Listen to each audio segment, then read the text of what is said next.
ധനമന്ത്രിയുടെ വാക്കുകളിലേക്ക്. Scholarship വെട്ടിക്കുറച്ചിട്ടില്ല. Minority മേഖലയിൽ കൊടുത്തിരുന്ന ചില സ്കോളർഷിപ്പ് കേന്ദ്ര ഗവൺമെൻറ് നിർത്തി. അതിന് പകരം കഴിഞ്ഞ പ്രാവശ്യം സ്കോളർഷിപ്പ് നമ്മൾ ഇൻട്രൊഡ്യൂസ് ചെയ്തു. ഇപ്പോഴും അത് കൂടുതൽ ശക്തിപ്പെടുത്തി മുന്നോട്ട് കൊണ്ടുപോകത്തേ ഉള്ളൂ. പ്ലാനിനകത്ത് വെച്ചേക്കുന്ന പണം, സ്കോളർഷിപ്പുകൾ, ഇൻകം സപ്പോർട്ട്, സാധാരണക്കാരുടെ കൂലി, ശമ്പളം ഒക്കെ പല സ്കീമുണ്ട്. ഒന്നും വെട്ടിക്കുറയ്ക്കില്ല. അത് ആധികാരികമായിട്ട് തന്നെയാണ് പറയുന്നത്. അപ്പം അങ്ങനെ ഉത്തരവ് വന്നത് ഇല്ലില്ല, അത് വെട്ടിക്കുറയ്ക്കത്തില്ല. അതിനകത്ത് പ്ലാനിനകത്ത് പൊതുവിൽ പറഞ്ഞാൽ ഇത്തരം കാര്യങ്ങളെ ബാധിക്കത്തില്ല എന്നൊരു പ്രത്യേക ഉത്തരവ് വന്നിട്ടുണ്ട്. റൂൾ 300 അനുസരിച്ചിട്ടുള്ള ഒരു പദ്ധതിക്കും കുറവില്ല. സാജു വീണ്ടും ചേരുന്നുണ്ട്. സാജു, ഏതൊക്കെ സ്കോളർഷിപ്പുകളായിരുന്നു ഈ നേരത്തെ പറഞ്ഞിരുന്നത്? 9 സ്കോളർഷിപ്പുകൾ പകുതിയാക്കുമെന്നായിരുന്നു. ഇതിൽ ഒന്നിൽ പോലും വിദ്യാർത്ഥികൾക്ക് ആശങ്കപ്പെടേണ്ടതില്ലല്ലോ നിലവിൽ, അല്ലേ? ഒരു തരത്തിലുള്ള ഈ സ്കീം മാത്രമല്ല, സംസ്ഥാന സർക്കാരിന്റെ വിവിധ പദ്ധതികൾക്ക് കീഴിൽ വിദ്യാർത്ഥികൾക്കുള്ള സ്കോളർഷിപ്പുകളുടെ കാര്യത്തിൽ അതൊന്നും വെട്ടിക്കുറക്കില്ല എന്ന ഉറപ്പാണ് ധനമന്ത്രി കെ.എൻ. ബാലഗോപാൽ ഇപ്പോൾ നൽകിയിരിക്കുന്നത്. നേരത്തെ വെട്ടിക്കുറച്ച സ്കോളർഷിപ്പുകൾ നമ്മൾ പരിശോധിച്ചു കഴിഞ്ഞാൽ പ്രൊഫസർ ജോസഫ് മുണ്ടശ്ശേരി സ്കോളർഷിപ്പ് വെട്ടിക്കുറച്ചിരുന്നു. അത് 5,24,00,000 2,62,00,000 എന്ന നിലയിലേക്കായിരുന്നു വെട്ടിക്കുറച്ചിരുന്നത്. ഒപ്പം സിവിൽ സർവീസ് ഫീസ് റീ ഇനീഷ്മെന്റ് എന്ന ഗണത്തിലുള്ള സ്കോളർഷിപ്പ് വെട്ടിക്കുറച്ചിരുന്നു.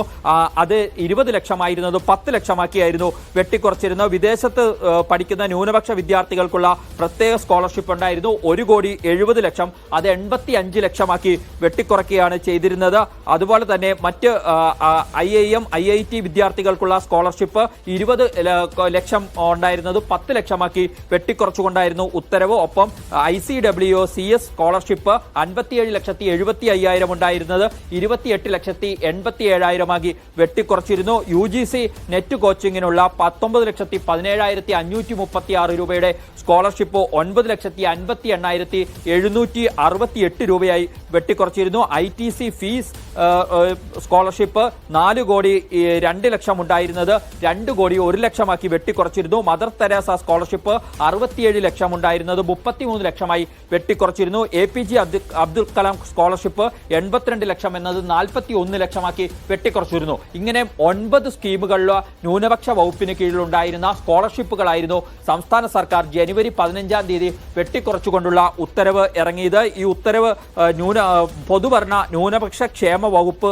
ഭരണാനുമതി നൽകിയിട്ടുള്ള പ്രപ്പോസലുകളുടെ തുക 50% നിജപ്പെടുത്തി പുതുക്കിയ ഭരണാനുമതി ഉത്തരവ് പുറപ്പെടുവിക്കുന്നു എന്ന രീതിയിലായിരുന്നു ഈ ഉത്തരവ് ഇറക്കിയിരുന്നത്. പിന്നീട് നമ്മൾ കഴിഞ്ഞ വ്യാഴാഴ്ച ഇത് സംബന്ധിച്ച വാർത്ത പുറത്തുവിടുന്നു. ആ വാർത്ത പുറത്തു വന്നത് വലിയ രീതിയിലുള്ള പ്രതിഷേധങ്ങൾക്കിടയാക്കിയിരുന്നു. ന്യൂനപക്ഷ സാമുദായിക സംഘടനകൾ രംഗത്ത് വന്നു.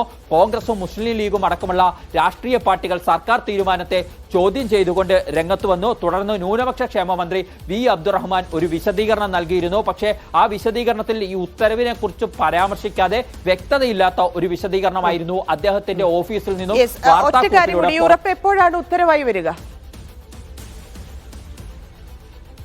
ഇത് സംബന്ധിച്ച് പ്രത്യേക ഉത്തരവ് നിലവിലുണ്ട്. സ്കോളർഷിപ്പുകൾ വെട്ടിക്കുറയ്ക്കരുത് എന്നാണ് ധനമന്ത്രി പറഞ്ഞിരിക്കുന്നത്. പക്ഷേ നമ്മൾ പൊതുഭരണ വകുപ്പിൽ നിന്നും അടക്കം മനസ്സിലാക്കുന്നത് ഇത് സംബന്ധിച്ച് ഇത് പുനഃസ്ഥാപിച്ചുകൊണ്ടുള്ള ഉത്തരവായി തന്നെ താമസിയാതെ പുറത്തിറങ്ങുമെന്നാണ്. അത് ഏത് സമയത്ത് എന്ന കാര്യത്തിൽ ഈ ഘട്ടത്തിൽ നമുക്കൊരു വ്യക്തത ലഭ്യമല്ല. ധന്യ.